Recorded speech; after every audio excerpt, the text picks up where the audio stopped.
એક વાક્ય એવી છે.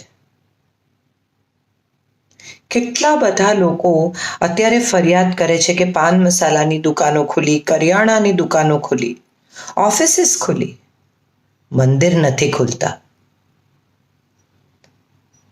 સત્ય એ છે કે આ મંદિરો આપણે નહીં, એણે બંધ કર્યા છે અંદરથી.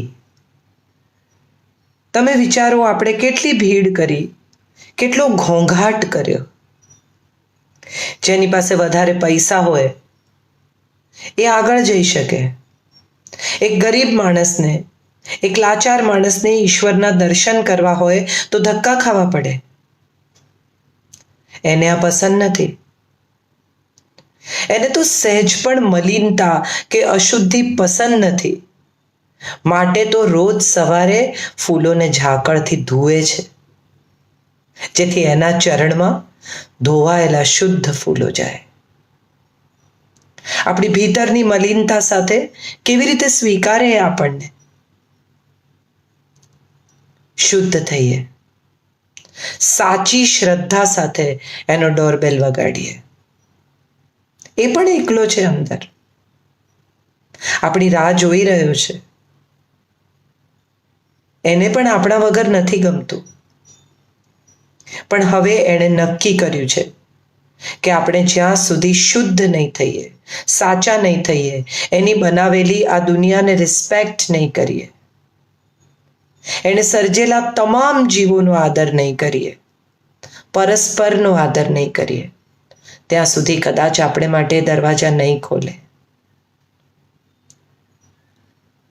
લેવડ દેવડની વસ્તુઓની દુકાનો ખુલવી અને મંદિર ખુલવા, એમાં બહુ ફેર છે.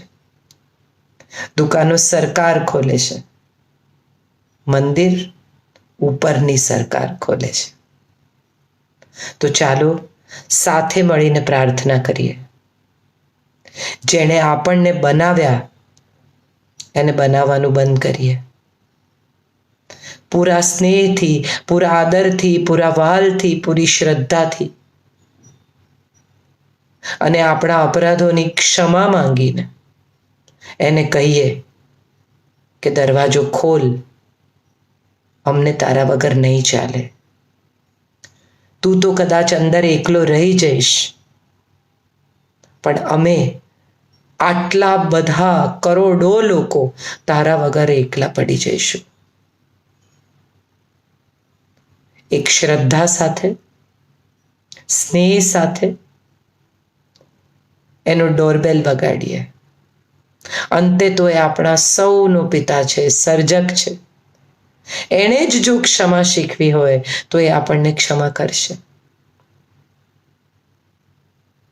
મને લાગે છે મંદિર ખોલવાનો સાચો રસ્તો સરકારી ફરમાન નહીં, અસરકારી શ્રદ્ધા છે.